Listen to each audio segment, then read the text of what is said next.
嗨，大家好，我是坦平叔，带大家真正的中国。今天是2024年12月27号，这一期咱们继续聊聊俄罗斯入侵乌克兰，看一看乌克兰战场上又有什么变化。今天是俄罗斯侵略乌克兰的第1038天，也是乌军进入库尔斯克第142天。根据这个莫斯科时报报道说乌克兰军队使用海马斯火箭炮攻击库尔斯克州戈夫的行动中，成功杀死了俄军第810海军陆战旅副旅长萨利姆·帕什托夫。库尔斯克州代理州长亚历山大·辛施泰因表示根据初步报告，乌克兰武装部队对和平的利戈夫的野蛮炮击已造成3人死亡，第4人随后在医院伤重不治。俄联邦侦察委员会宣布，这次攻击是由美国制造的海马斯火箭炮进行的。这个就是昨天咱们说的库尔斯克的810旅的这个指挥部遭到乌军的这个海马斯发射的陆军战术导弹访问结局是副旅长被炸死，导致这个俄罗斯的810海步旅人员遭受重大损失。乌克兰方面的说法呢，根据这个基辅邮报说法，他说当时空中监控平台侦测到810旅指挥部的具体位置，并且十分惊奇地发现该旅将新分配到的弹药全部堆积到指挥中心大楼里，等待日后分发。确认所有情报后，乌军用海马斯发射远程地对地攻击导弹，将该旅指挥部和弹药一起报销。前2天咱们介绍了乌军在库尔斯克缴获了一名叫玄红的朝鲜士兵的日记本，看着这个朝鲜士兵还保留了写日记的这个特色传统那今天乌克兰人又把他的日记的第2部分又给公布了。根据该名朝鲜士兵的这个日记记载，朝鲜派遣的是精英部队而非普通士兵，也就是他们的这个叫超级步兵特种部队、特战大队。朝鲜的普通士兵估计是种地、养菜、养猪种菜，野战部队就是所谓的精英部队。这名士兵伪造的图瓦人身份证件，俄罗斯试图掩盖其真实身份。在日记中，这名士兵承认这是司令官出于惩罚命令将他派遣至前线的。他在日记里表露出了对司令官的忠诚，并誓言牺牲生命来完成使命。他最终兑现了这个誓言。类似的誓言这个大家都不陌生，在这个前苏联体系内或者他影响的国家都喜欢对吧？发誓要牺牲生命，也要完成上级交代的任务，都是这个路数大家都清楚。更为有趣的是这名朝鲜士兵他在日记里写下了如何对付无人机和如何躲避乌军的精确炮火打击。看着他们在战场上挨了铁锤之后挨了炸弹之后，也是变得叫与时俱进他这个日记里写如何消灭无人机就有2名士兵但诱饵与这个无人机保持7-8米的距离你去跑，然后有1名士兵躲在什么地方，跟这个无人机保持10米到12米的距离，然后射击。怎么射击呢？就是2名诱饵的那个士兵突然停下来，无人机它也会停下来，无人机一停，那个埋伏在这个隐蔽在一个地方的这个士兵就开枪射击。这名朝鲜士兵27岁1997年生就这么稀里糊涂的，也不知道为谁打仗跑到这儿来，稀里糊涂的被无人机给炸死了。最终他也没能击中那乌军的无人机，看着这个纸上谈兵害死人。根据这个凤凰网报道俄军终于在赫尔松展开大规模的炮击，说40分钟里发射了41000枚炮弹。看着这个俄军想这个赫尔松有所动作。由于现在不断的有消息传出乌军要打击克里米亚以及轰炸这个克里米亚大桥，这个俄罗斯方面也是如临大敌高度紧张。俄罗斯国家电视台宣布报道说克里米亚和俄罗斯的克拉斯诺达尔边疆区进入紧急状态，也就是这2个地区现在形势越来越危急大家恐怕还记得1年前的今天，也就是2023年12月26号，黑海舰队的大型登陆舰叫辛切尔卡斯克号在克里米亚费奥多西亚港遭到风暴阴影的击之后爆炸沉没。当时俄罗斯媒体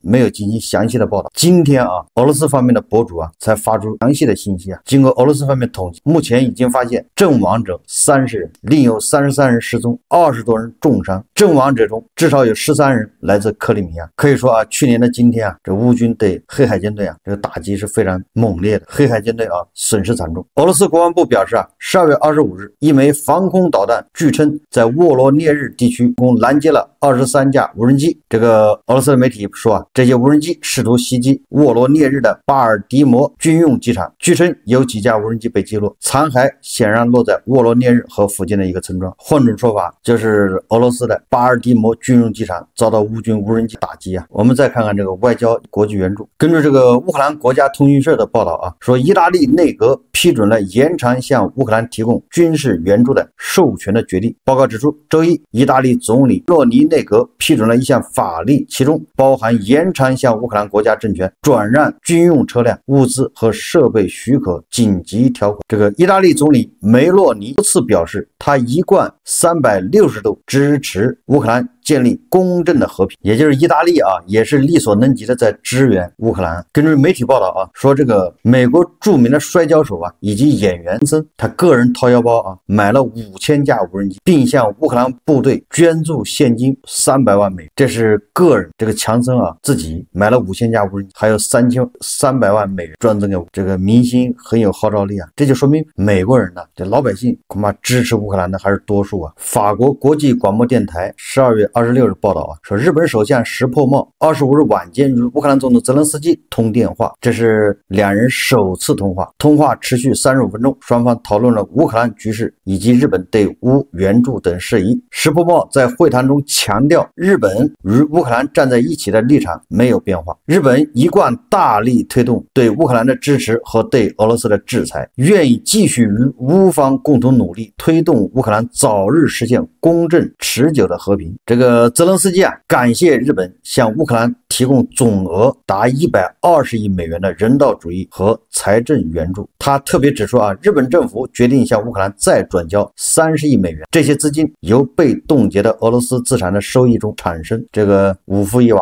又是气得吐血啊！这个荷兰驻乌克兰大使啊，不应该让俄罗斯成为侵略的受益者。我们的国防援助计划至少为60亿欧元。首先，荷兰啊已经向乌克兰提供了超过37.6亿欧元的军事援助，包括爱国者装甲车、火炮和 F-16战机。这个大使说啊，我们与乌克兰站在一起，因为这不仅符合乌克兰的利益，也符合欧洲的利益。过去3年，荷兰一直以各种方式支持乌克兰，道义上、人道主义援助、重建援助、经济和军事援助，38亿欧元已经到位，但另外60亿欧元正在计划中，也就是荷兰啊继续要援助。法国完成了对乌克兰飞行员和机械师的幻影2000-5F 战斗机培训历时6个月。这个马克龙啊，在6月份呢就宣布了向乌克兰转让幻影2000-F 战斗机的，同时宣布啊，这些飞机的驾驶和维修培训都在法国展开。现在正好6个月过去了，马上啊，幻影2000这个战斗机就要在乌克兰的上空啊翱翔。这个法国人动作还是很快啊。现在有媒体报道啊，说这个乌克兰可以在不加入北约的情况下获得安全保障。这个是外交事务杂志啊，他说啊，拜登和特朗普都不准备现在或战后让乌克兰加入北约。他说这个将需要一个漫长的过程，由北约所有32个成员国批准。但是乌克兰要获得安全保障，那怎么办呢？这个外交事务杂志说啊，战争结束后啊，基辅可能会获得选择。第一个，由美国承担确保乌克兰安全的义务，类似于朝鲜战争结束后韩国和末日战争后的以色列，认为这个是一个办法。第二个呢，说乌克兰加入欧盟并将受互助条约的约束，一旦发生袭击，其他国家将有义务尽一切可能协助基辅。这个对泽连斯基来说啊，都是不可接受的。这个外交事务杂志啊，他这种分析啊是刻舟求剑，因为啊，东北亚的局势直接冲突的双方，一个是朝鲜，一个是韩国，这两个怎么说都是小国啊，并不是一个大国直接发生冲突。以色列和在中东啊也是一样。你现在乌克兰是跟俄罗斯啊，俄罗斯是第2军事强国，是安理会成员国。乌克兰跟俄罗斯之间，你能跟朝鲜和韩国之间去这么简单的对比？所以这个分析是错误的。因为一旦下一次俄罗斯要对乌克兰动手，美国敢下场？美国下场那不就是第3次世界大战吗？美国还不跟现在一样吗？还得是给武器、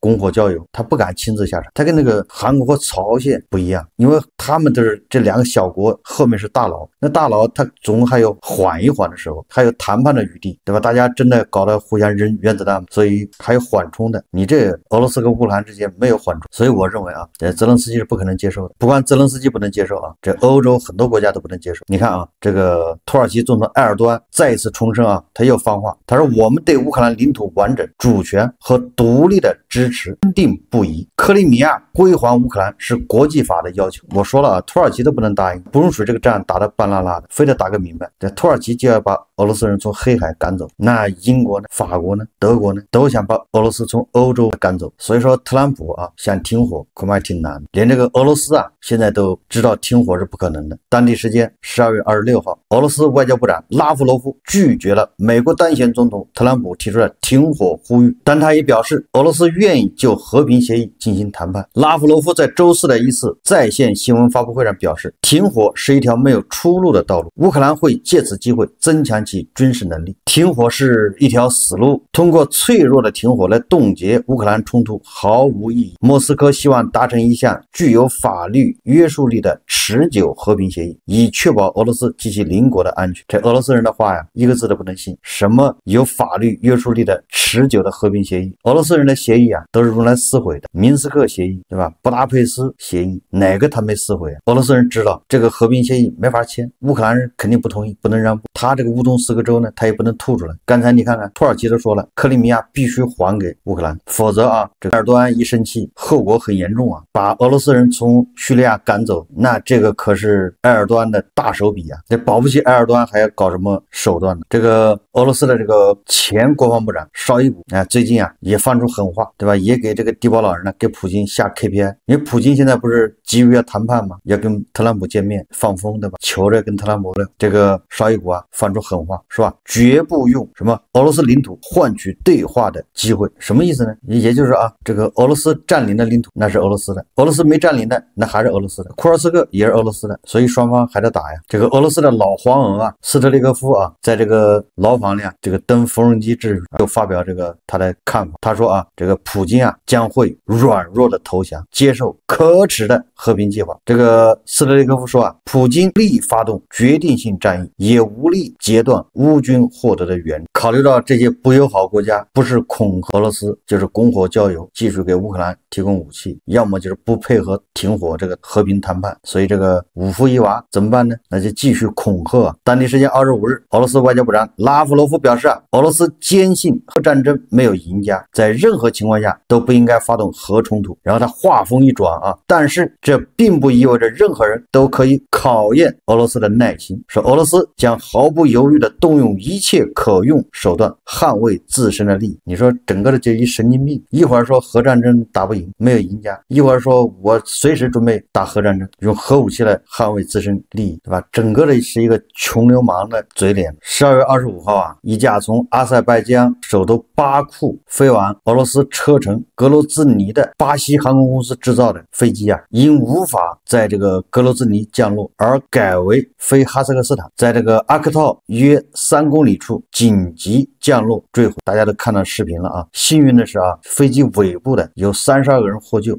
根据这个媒体报道啊，这目前飞机上是69个人，加上机组人员。现在对飞机啊失事的原因啊，大家都各种推测啊。目前啊，这个黑匣子2个都已经被找到了。根据这个照片传出来的啊，那个飞机尾部啊有很多贯穿性的那种孔洞，所以很显然啊，这个飞机刚失事的时候，俄罗斯媒体报道说这个飞机啊降落的过程中啊，跟鸟撞上鸟群，撞上鸟群的飞机啊有很多，怎么可能上面有好多小洞呢？尾部啊撞上鸟群的话，要么是发动机吸进去，要么是挡风玻璃，对吧？那恐怕会出现一个大的凹陷，要么就是玻璃撞碎。从这架飞机的飞行路线、它的航线，再加上它的飞机尾部孔洞，再加上飞机上幸存的人拍的视频和他们的这个说法，可以推断出啊，这个飞机啊大概率是在车臣首先是遭到了这个电磁干扰啊。据说啊，当时乌克兰的无人机啊正在对车臣以及周边的几个地区啊，叫印古什共和国在打击。这个也有媒体报道啊，无人机正在袭击。因为车臣的格罗兹尼啊已经多次遭到乌军无人机的打击，所以他们是高度紧张。那么他们在这个乌军打击这个印古什共和国的时候啊，估计他们就接到了警报，开始这个进行强干扰啊，电磁干扰，这个是肯定的。也就是这个航班啊进入了战区，甚至啊车臣的这些抖音部队啊，他们发射了防空炮火或者是导弹，因为那个机尾那个孔洞啊，一看就像是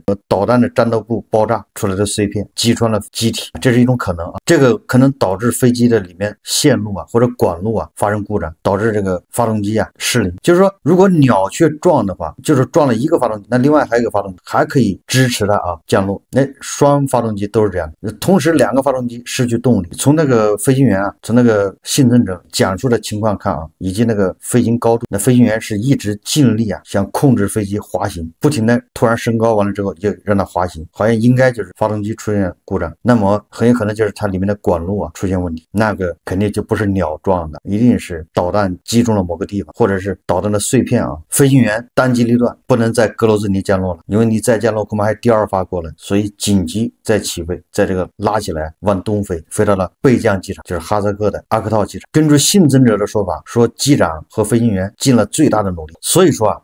我分析我十有八九是车臣人发射导弹击落了这架飞机，或者击伤，这种可能性占70%，鸟撞的可能性恐怕只有10%。当然了，也有人说那飞机迫降的时候很有可能是那个，因为它在草地上，那草地上石子蹦起来的，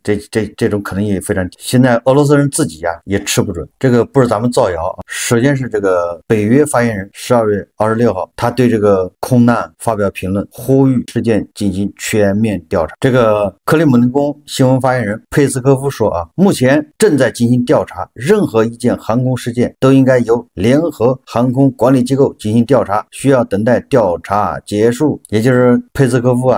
呼吁大家不要猜建议等待这个哈萨克斯坦空难原因的调查结果。说明什么呢？说明他们自己也心虚，说鸟击的撞上鸟穴的就是俄罗斯人。这个泽连斯基他在接受大国新任乌克兰大使递交国书的时候，泽连斯基说乌方对于大国尊重乌克兰领土完整表示感谢，并强调发展双边关系，特别是贸易关系的重要性。泽连斯基感谢大国尊重乌克兰领土完整，什么意思从这个特朗普说大国和美国联手，世界上什么事情都能解决，再到你看大国的驻美大使说要像保护母亲河一样保护中美关系，再到这个人民日报征集文章，对吧？要记录中美交往的美好时刻，要谱写新的篇章，这似乎风向略有变化。有没有变化大家看看俄罗斯人的表现就知道了。因为普京的特点就是报复不过夜，马上就给你脸色看。俄罗斯重申支持印度成为改革后的联合国安理会常任理事国。在安理会改革方面，俄方表示愿意支持印度成为改革后联合国安理会常任理事国。分析人士表示，近期印俄接触凸显两国双边关系深入发展，从反恐合作到联合国的战略结盟，两国携手应对共同挑战，加强共同利益，对吧？这边你跟乌克兰眉来眼去的，那边我就支持印度加入联合国，成为安理会常任理事国。这个地保老人难道不知道大国跟印度两个印度不对付吗？对吧？联合国安理会只能有一个印度，对吧？你又要塞一个印度进去，让另外一个印度情何以堪呢？这个俄罗斯国内现在什么情况呢？根据这个莫斯科市长索比亚宁报告称约有60万名俄罗斯士兵波罗诺夫斯基康复中心接受伤病战争康复治疗，这是俄罗斯联邦最大的康复中心。这个可是莫斯科市长说的索比亚宁报告有60万名俄罗斯士兵在这个康复中心接受治疗。你说俄罗斯伤员到底有多少人变成耗子？受伤的都有60万接受康复治疗就在这2天最大规模的养老金骗局浪潮席卷俄罗斯联邦，引发俄罗斯联邦各种骚乱。俄罗斯人在购物中心、银行、俄罗斯邮局，甚至在莫斯科和圣彼得堡街道上投掷鞭炮、燃烧瓶，并向警车浇上汽油，试图纵火。昨天咱们节目也报道了对吧？这个莫斯科街头还有圣彼得堡到处都有搞爆炸的、搞破坏的今天媒体报道原因就是俄罗斯发生了最大规模的养老金骗局，愤怒的人们走上街头。也就是俄罗斯国内现在也是养老金的暴雷。专家预测2025年布可能会因结算困难而贬值，俄罗斯卢布将出现新一轮波动。俄罗斯央行行长纳比乌林娜表示俄央行并不认为将卢布汇率持在一定水平是其目标。他说我们汇率现在在更大程度上取决于贸易平衡，我们认为总体而言汇率不会受到今天决定的影响，卢布汇率应保持浮动，在波动时期进行货币干预会阻碍汇率的稳定。这个俄罗斯央行行长纳比乌林娜什么意思呢？就是说目前这个俄罗斯的卢布的汇率它没有办法稳，它得根据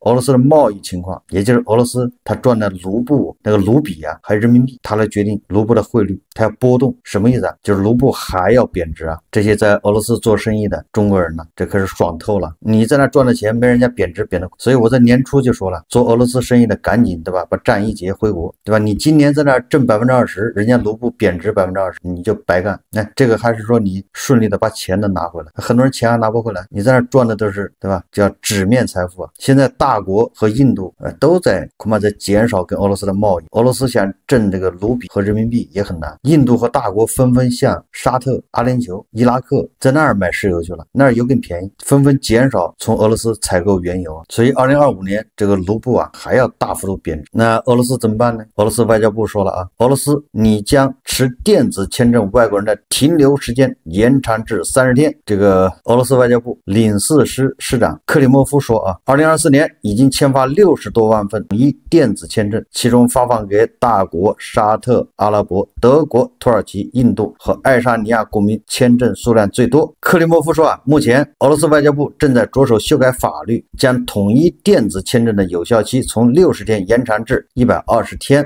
将持电子签证外国公民在俄罗斯的永久停留时间从16天延长至30天，同时保持入境次数不变。什么意思呢？增加时长，不就是想让这些人在俄罗斯多消费吗？多消费，那就多赚点外汇。但是这点外汇够什么用呢？3瓜2枣的。所以说，俄罗斯现在能不能扛得过2025都是个问题。这就是普京为什么急着要和谈，但是一面呢又要张牙舞爪，对吧？一面又着急要和谈，要停战。所以这种矛盾的心态，谁苦谁知道。好，这期节目我们就聊到这里，感谢大家看。如果喜欢我的节目，欢迎订阅转发，也可以在下方留言评论。谢谢大家。